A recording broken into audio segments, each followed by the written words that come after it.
कार्तिक मास पई बिना पियाज रसुण रे किंतु गोटे स्पेशल मसला दे सोयाबीन तरकारी को ए नुआ उपाय बनातु। देखिए घर लोक थरे चाखिले बार बार एमिति बनैबा पई जिद करिवे। रेसिपी पसंद आसले वीडियो को लाइक करंतु, निश्चय गोटे शेयर करंतु। चैनल जदि नुआ अछंती ए जाई सब्सक्राइब करनांती प्लीज चैनल को सब्सक्राइब करंतु। फेसबुक पेज को निहाती फॉलो करंतु। जय जगन्नाथ। मु सस्मिता आपण समस्त को स्वागत करुछि सस्मिता स्टार किचन को। सोयाबीन तरकारी बनैबा पई ए मेजरिंग कप रे माप करी एठी मु 2 कप बा 120 ग्राम रो सोयाबीन, सोया बड़ी, सोया चंक्स बा मांस बड़ी नेछि। प्रिय दर्शक बंधु, आपण माने कोन कहंती निश्चय कमेंट्स करी जणैबे। आधा छोटो चम्मच लूण देबा। पानी को पूरा गरम करी गरम पानी को सोयाबीन रे देबा। गरम पानी दे गरम पानी रे सोयाबीन को केवल 5 रु 7 मिनिट बतुरेबा। जमा अधिक समय बतुरेबे नहीं, नहले सोयाबीन बेसी घांटी जीवो। सेही भितरे चलंतु तरकारी पे गोटे स्पेशल मसला बनेबा। गोटे छोट पैन रे गोटे छोट चम्मच कंचा गोटा धनिया देबा, आधा छोट चम्मच कंचा जीरा, आधा छोट चम्मच कंचा पानमधुरी थिले निश्चय देबे। ता सहित अल्प किछि गरम मसला रे एठी मु नेछि 2टी गुजराती, गोटे बड़ अलैच, छोट खंडे दालचीनी, 10 रु 12टी गोलमरिच, 4टी लवंग, बस एतिकी मसला। एबे गैस रो फ्लेम लो मीडियम रखी ए सब मसला गुडी को केवल 1 रु 2 मिनिट पर्यंत हल्का भाजिबा। बेसी समय भाजिले मसला रो बास्ना चली जिवो। 1 रु 2 मिनिट परे देखिबे मसला रो कलर टिके चेंज हो जिवो, मसला रो हल्का हल्का बास्ना बाहरिबो। सेतेबेले हम गैस रो फ्लेम पूरा बंद करिबा। तापरे गोटे छोट चम्मच कसूरी मेथी पत्र देबा। गैस रो फ्लेम बंद रखी मेथी पत्र देले मेथी पत्र पड़िबो नाही। से गरम पैन रे आउ 1 मिनिट पर्यंत मेथी पत्र को भाजिबा, जहा द्वारा मेथी पत्र भल भाबरे भाजी जिवो। 1 मिनिट परे हाथ रे धरिबे, देखिबे पत्र भल भाबरे गुंड हो जाउछि। एबे हमर मसला भाजी रेडी हो गलानी। बाहर को आनी पूरा ठंडा हेबा पई छाडिबा। ठंडा हला परे ग्राइंडर जार रे दे फाइन पाउडर बनेबा। एबे हम रेडी हो गला आजिर तरकारी पे स्पेशल मसला। ए मसला रो 2 चम्मच देले तरकारी रो स्वाद जमा भूली परिबे नाही। आउ ए मसला देले बाहरु कोनोसी मसला दरकार पड़िबो नाही। एबे चलंतु सोयाबीन को चेक करिबा। 5 रु 7 मिनिट परे एठी देखंतु सोयाबीन फुली जाईछि आउ नरम हो जाईछि। एबे सोयाबीन देथिबा गरम पानी को बाहर करी ठंडा पानी रे थरे रु 2 थर धोई आनिबा। तापरे पानी रु भल भाबरे चिपुडी नेबा। ध्यान रखिबे सोयाबीन रे बेसी पानी रखिबे नाही। सोयाबीन को एमिति बतुरेबे। बेसी घांटी गले तरकारी रे खाइबा पई भल लागिबो नाही। सोयाबीन को चिपुडी सारिबा परे गोटे बड़ जागा रे रखिबा। सब गुंड मसला गोळाइबा पई हमकु सुविधा हेबो। एबे सोयाबीन रे स्वाद अनुसार लूण देबा, आधा छोट चम्मच हळदी गुंड देबा, भल कलर पई केवल आधा छोट चम्मच काश्मीरी लंका गुंड देबा। एबे हमें बनैथिबा स्पेशल मसला रु केवल गोटे छोट चम्मच मसला देबा। बळका मसला रखिबा, परे हमें तरकारी रे व्यवहार करिबा।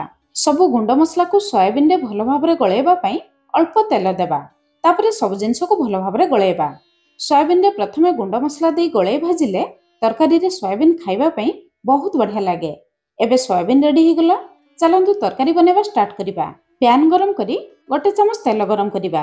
साधारणतः सोयाबीन को भाजिबा पई टिके अधिक तेल दरकार हुए, किंतु एमिति नॉन स्टिक पैन किंबा कढ़ाई रे भाजिले अल्प तेल रे भाजी जाए। तेल गरम हो जिबा परे गळाई रखिथिबा सोयाबीन को देबा। गैस रो फ्लेम मीडियम रखी मीडियम फ्लेम रे सोयाबीन को पूरा लाल कलर हेला पर्यंत भाजिबा। जते भल भाबरे भाजिबे तरकारी रे खाइबा पई भल लागिबो।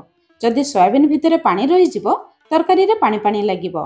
सोयाबीन भाजी जिबा परे टिके चटुरे दाबिबे। जदि पानी न बाहरिबो जानिबे सोयाबीन भल भाबरे भाजी जाईछि। एबे हमें बाहर को बाहर करि आनिबा। सेपटे चलंतु तरकारी पे मसला बनेबा।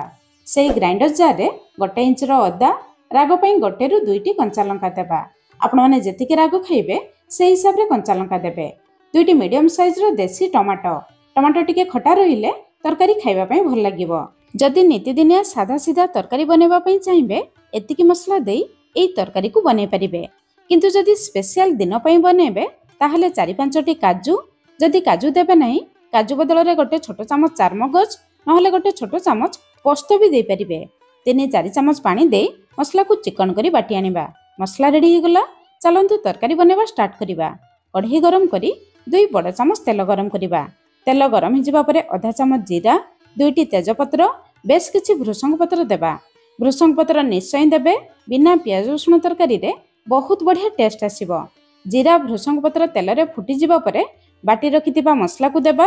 ग्राइंडर जार थोई 4-5 चमच पानी देबा। मसला को टिके गळै नेबा। एबे केवल मसला पई आमे स्वाद अनुसार लुण देबा। सोयाबीन पई सोयाबीन को गळैबा समय लुण देथिले। आधा छोट चमच हळदी गुंड, तरकारी रे भलो कलर पई गोटे छोट चमच काश्मीरी लंका गुंड, राग पई मसला रे आमे कंचा लंका और गोलमरिच बाटी नेथिले। काश्मीरी लंका गुंड देबा टोटाली ऑप्शनल अछि, आपण चाहिले स्किप करि परिबे। एबे गैस रो फ्लेम लो मीडियम रखी मसला को कवर करी मसला रू तेल बाहरिबा पर्यंत कसिबा। 5-6 मिनिट परे एठी देखंतु मसला ऊपर को तेल आसी छि। एमिति मसला ऊपर को तेल आसी गले जानिबे मसला भलो भाबरे कसी छि। मसला को जत्ते भलो भाबरे कसिबे तरकारी रो टेस्ट सेते बढ़िबो। मसला कसी जिबा परे भाजी रखिथिबा सोयाबीन को देबा। जदि आपण माने तरकारी रे आलू पसंद करथुबे एई स्टेज रे जेतिकी आलू दरकार आलू सिझेकी देबे, जमा कंचा आलू देबे नाही। एठी मु 2टी मीडियम साइज रो आलू देली। एबे आमे बनै रखिथिबा स्पेशल मसला रू केवल 1.5 छोट चमच मसला देबा। एई मसला रो फ्लेवर बहुत स्ट्रांग, जमा अधिक देबे नाही। बळका मसला रखिबे। जेतेबेले जे कोनोसी बिना प्याज रसुण तरकारी बनेबे एई मसला रू 1 चमच देबे। देखिबे तरकारी रो टेस्ट बहुत बढ़िया आसीबो। एबे ए स्पेशल मसला दे सोयाबीन आलू को मसला रे 2-3 मिनिट पर्यंत भलो भाबरे कसिबा। मसला कसिबा भितरे चलंतु सेपटे तरकारी रो टेस्ट बढ़ेबा पई आउ गोटे काम करिबा। तरकारी पे हमकु दरकार फाळे कैप्सिकम रो मंजी बाहर करी एमिति क्यूब शेप रे काटी नेबे। ता सहित गोटे मीडियम साइज रो टमाटो रू समिति मंजी बाहर करी एमिति शेप रे काटी नेबे। सोयाबीन भाजी थिबा पैन को गरम करी आधा छोट चमच बटर देबा। बटर बदल रे आपण माने घियो किंबा तेल दे परिबे, किंतु बटर देले तरकारी रो टेस्ट आउ फ्लेवर पूरा रेस्टोरेंट परी आसीबो। एबे आमे कैप्सिकम टमाटो को देबा। मीडियम फ्लेम रे केवल 1-2 मिनिट पर्यंत कैप्सिकम टमाटो को हल्का भाजिबा। बेसी समय भाजिले बेसी नरम हे जिवो।